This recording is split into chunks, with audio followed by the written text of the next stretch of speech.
और आइए अब सीधे चलते हैं, मुख्यमंत्री शिवराज सिंह चौहान क्या कुछ कह रहे हैं, आइए आपको सुनवाते हैं। उपस्थित अध्यक्षगण और मेरे वो गरीब भाई और बहन जो हाथ ठेले में, कुमटी में, सड़क पर रखकर, जिनको हम पथ विक्रेता कहते हैं,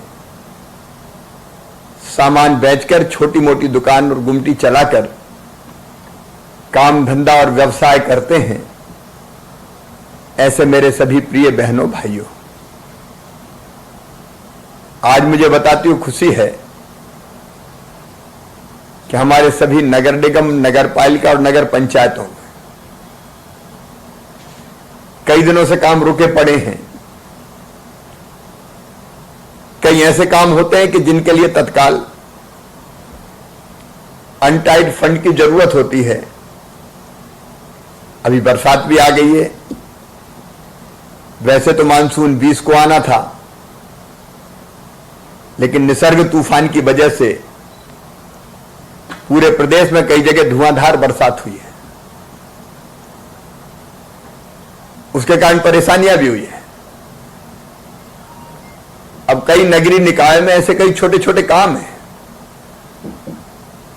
जो तत्काल करना जरूरी है, और नहीं तो बरसात में बहुत दिक्कत होगी। इसके लिए धन का अभाव था। आज मुझे बताते हुए खुशी है कि सभी नगरीय निकायों में हमने लगभग 330 करोड़ रुपए की राशि 374 नगरीय निकाय, उनके साथ साथ 5 छावनी परिषद भी सम्मिलित है, उनको राशि ट्रांसफर किए। जनसंख्या के अनुपात में एक नगरीय निकाय को कम से कम 20 लाख से लेके 11 करोड़ रुपए तक, साइज के हिसाब से, जनसंख्या के हिसाब से बड़े हैं उनको ज्यादा, और अगर छोटी नगर पंचायत है तो उनको उसके हिसाब से ये राशि मैंने सिंगल क्लिक के माध्यम से ट्रांसफर की है। और इस राशि का उपयोग पेयजल व्यवस्था के लिए, सीवरेज तथा नाली निर्माण के लिए, सड़क निर्माण के लिए, सड़क मरम्मत के लिए, कई जगह गड्ढे, सड़क में गड्ढे हैं, अगर भरने की व्यवस्था नहीं है तो फिर होगा क्या, तो सड़क मरम्मत भी की जा सकती है। अधोसंरचना विकास के काम किए जा सकते हैं। गंदी बस्तियों में भी अधोसंरचना निर्माण के काम किए जा सकते हैं। ठोस अवशिष्ट प्रबंधन, ई गवर्नेंस, शहरी सुधार, अग्निशमन सेवाएं,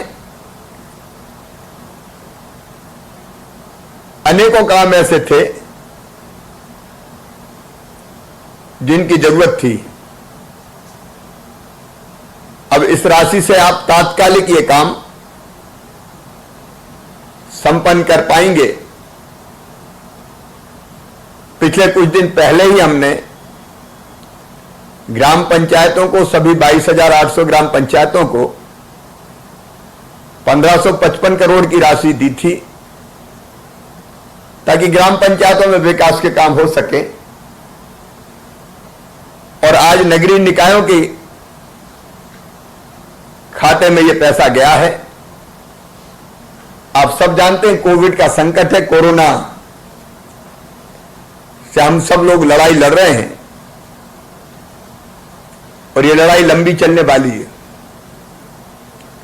मुझे बताते हुए खुशी है कि मध्य प्रदेश में काफी कुछ हमने नियंत्रण किया है। अब जितने पेशेंट आ रहे हैं लगभग उतने ही स्वस्थ होकर जा रहे हैं। तो हमारे पास जो एक्टिव पेशेंट्स है, मतलब जो अस्वस्थ अस्पतालों में भर्ती है, उनकी संख्या चिंताजनक नहीं है। और नीचे तक की भी हमने ऐसी व्यवस्थाएं खड़ी की है कि लोग कहते हैं कोरोना का पीक तो अब आएगा, जून के अंत में आएगा कि जुलाई में आएगा, उस समय भी इलाज में दिक्कत ना हो, इसका प्रबंध हमने किया है। आप सब नगरीय निकायों के चुने हुए प्रतिनिधि हैं।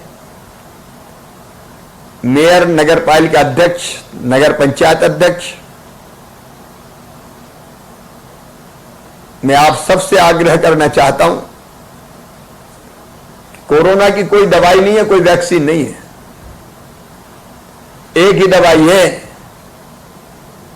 मुंह पे मास्क लगाएं,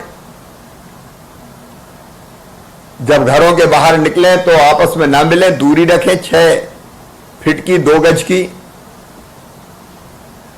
साबुन से बार बार हाथ धोएं, सार्वजनिक स्थानों पर ना थूकें। ये मैं आपको इसलिए कह रहा हूं कि आपको अपने अपने नगरीय निकाय में सबको समझाना है। लॉकडाउन हम अनंत काल तक जारी नहीं रख सकते। आखिर आर्थिक गतिविधियां भी जरूरी है, इसलिए फैक्ट्री चलाने का, दुकान खोलने का फैसला लिया। लेकिन कई जगह मैं देख रहा हूं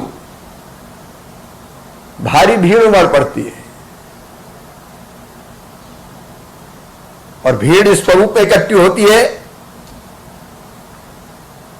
कि कोरोना का संक्रमण फैलने का खतरा बढ़ जाता है। अब कौन रोकेगा इसे? जवाबदारी आपकी है, क्योंकि आप नगर को लीड करते हैं। इसलिए मैं आप सबसे आग्रह करता हूं, फिजिकल डिस्टेंस मेंटेन करवाएं, दुकानों में 5 से ज्यादा लोगों की भीड़ ना रहे, बाजारों में एक साथ भीड़ ना निकले, मास्क हर हालत में लोग लगाएं। गांव में खतरा ज्यादा नहीं है, अगर खतरा है तो शहरों में जहां घनी आबादी है, तो हमें शहर बचाना है, जनता की सुरक्षा करना है, उसे सावधान करना है। इसमें भी नगरीय निकाय सहयोग करें। मुझे पूरा विश्वास है कि आप सबका सहयोग मिलेगा। आप सबसे एक और निवेदन करना चाहता हूं, इस कोरोना ने कमर तोड़ दी है व्यापार की। उद्योग धंधे, काम सब चौपट हो गए थे। अब हमको फिर से खड़ा करना है। इसलिए संकट के बावजूद भी, वित्तीय स्थिति गड़बड़ होने के बावजूद भी, हमने समाज के हर वर्ग की सेवा सहायता करने की कोशिश की है। विद्यार्थियों, उनको छात्रवृत्ति की राशि दी, सामाजिक सुरक्षा पेंशन, गेहूं तो आप जानते ही हैं, भरपूर बांटा है हमने। पहले 3 महीने का, फिर 2 महीने का, इसके बाद अब फिर बांटेंगे। राशन की कमी नहीं आने देंगे। निर्माण मजदूरों के, श्रमिकों के खाते में पैसे डाले। किसानों को फसल बीमा योजना का पैसा दिया। विपरीत परिस्थितियों में रिकॉर्ड तोड़ खरीदी की। एक नहीं कई काम किए। और हमारे यशस्वी प्रधानमंत्री श्रीमान नरेंद्र मोदी जी वो अद्भुत नेता हैं। भारत का नहीं, कई मामलों में विश्व का को दिशा दिखाने का काम करते हैं। उनके नेतृत्व में हमने कोविड की लड़ाई लड़ी है। और अभी भारत सरकार ने 20 लाख करोड़ के पैकेज का अनाउंस किया। मेरे वो गरीब भाई बहन है, जो दुकानदार छोटे छोटे, हाथ ठेला पे रख के फल बेचने वाले, सब्जी बेचने वाले, गुमटी पे चाय बेचने वाले, ठेला लगा के पानी पूरी बेचने वाले, गोलगप्पे बेचने वाले, फुटपाथ पर रख के कोई सामान बेचने वाले, हमारे नाई भाई कुर्सी जमी है कहीं भी भाई साबुन लगाई, दाढ़ी बनाई, उसी में से खर्चा चलाया। हमारे टेलर, दर्जी, छोटा छोटा व्यवसाय करने वाले मेरे भाई बहन जो रोज कमाते हैं, रोज खाते हैं, कोरोना ने उनकी हालत भी खराब कर दी है। अब उनके काम धंधे फिर से चालू करना है। उनको हम सड़कों पर नहीं छोड़ सकते। मेरे गरीब बहनों और भाइयों के लिए हमने फिर से संबल योजना चालू कर दी है। उनकी बच्चों की पढ़ाई का इंतजाम, फीस की व्यवस्था, और आप जानते हैं, आपको बता भी रहा हूं, फीस चाहे मेडिकल कॉलेज की हो, इंजीनियरिंग कॉलेज की हो, BA, BSc, BCom, MA, MSc, MCom की हो, वो फीस भी मामा भरवाएगा, सरकार भरवाएगी। संबल उनकी जिंदगी बदलेगी। बेटा बेटी के जन्म के पहले 4,000, जन्म के बाद 12,000 रुपया देने की व्यवस्था, ताकि गरीब बहन कम से कम बेटा बेटी को जन्म देने के बाद कुछ दिन आराम कर सके, पहले भी थोड़ा आराम कर सके। बिजली के बिल जिनके 100 रुपये आते थे पिछले साल मई, जून, अप्रैल में, इस साल भैया 50 ही लेंगे उनसे। ये बड़े बड़े बिल देख के घबराना मत, तो सब कुछ छोटा कर दूंगा। इसलिए 100 की जगह 50 रुपया, जिनके 100 से लेके 400 के बीच आए उनसे 100 रुपया, और जिनके यहां बिजली ज्यादा जली और 400 से ज्यादा आए उनको आधा बिल जमा करना है, बाकी जांच के बाद देखा जाएगा। ये बड़े बिजली के बिल समस्या नहीं बनने दूंगा। उसके निर्देश भी आपके पास आने वाले हैं, अभी फैसला कर दिया है।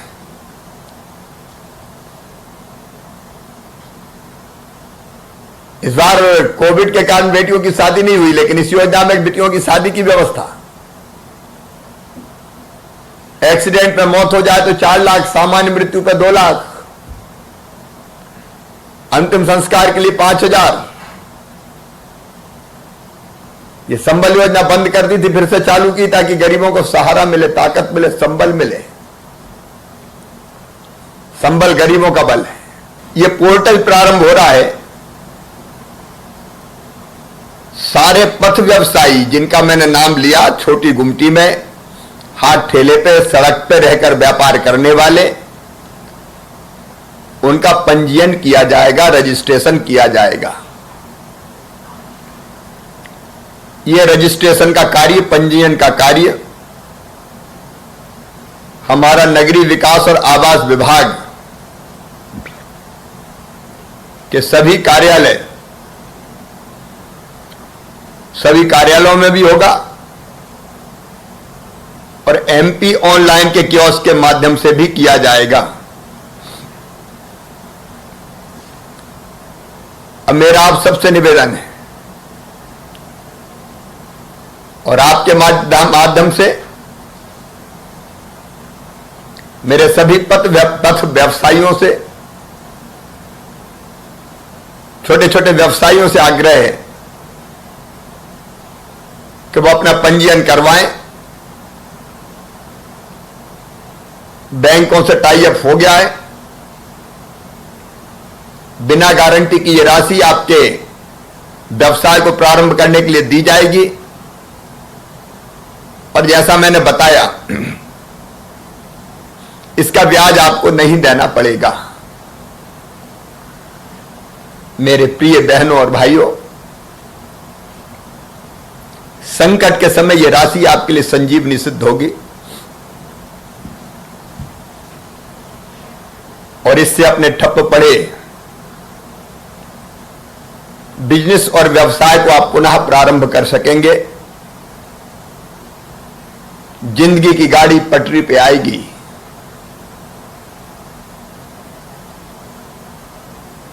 फिर से मुस्कुरा सकेंगे। इसके लिए योजना आपके लिए बड़ी उपयोगी और महत्वपूर्ण सिद्ध होगी।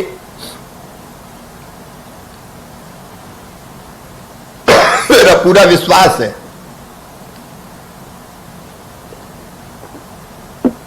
कि आपकी जिंदगी की रफ्तार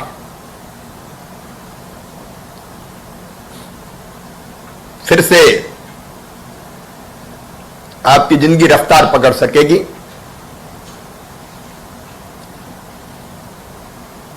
और इसलिए बड़ी प्रसन्नता के साथ आज इस पोर्टल का मैं शुभारंभ कर रहा हूं। बहुत बहुत धन्यवाद।